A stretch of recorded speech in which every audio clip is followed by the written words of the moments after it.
AI isn't here to replace you, it's here to expose you. Because if all you are doing is copy pasting words, AI will do it faster, cheaper, and probably better.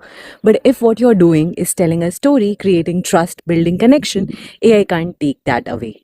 Here is the shift. AI isn't a machine for originality. It's a machine for possibility. It can give you 100 headlines, but only you can choose the one that resonates. It can draft a blog post, but only if you can make it worth reading. It can spit out but only you can turn them into a movement like I have done.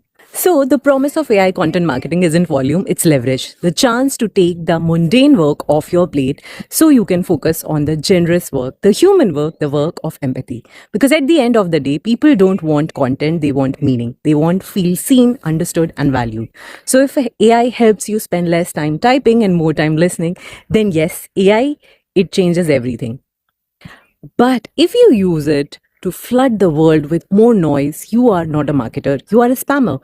AI is the amplifier. The question is, what will it amplify for you? You can use AI to do the heavy lifting for you via ChatGPT, Gemini, Perplexity to do the research work and get job done faster. You can ask several questions to make your videos interesting, to make your next blog post interesting.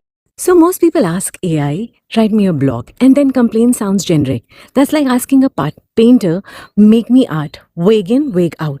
Here's the trick. AI doesn't create magic. AI responds to your prompts. The better your prompt, the better your output. So instead of asking for a blog post which is very generic, give AI information. For instance, give me hooks about why small businesses should embrace email over social media marketing. Make them 100 witty words each. So now AI has something to work with. Now you have given it a frame. Now you are in charge.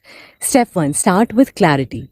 Be specific about the audience, tone, and format. Step 2, ask for multiple versions. You don't want one idea, you want options. Step 3, edit like an artist. Cut, shape, add your story. That's the human layer. Because AI doesn't care about truth, it cares about probability. And probability is boring unless you bring the edge. Which in short means don't use AI like a typewriter. Use it as brainstorm partner. Use it as a mirror. Use it as a multiplier or amplifier. In the end, the words won't matter if they don't sound like you. AI can give you the clay, but only you can sculpt it into something worth sharing. So the question isn't, can AI write my content? The question is, can I use AI to write better than I could ever before? Thanks for tuning in. This is Nidhi, and you're watching This is Digital Marketing. So if you have any queries, please make sure you comment and do subscribe to this channel.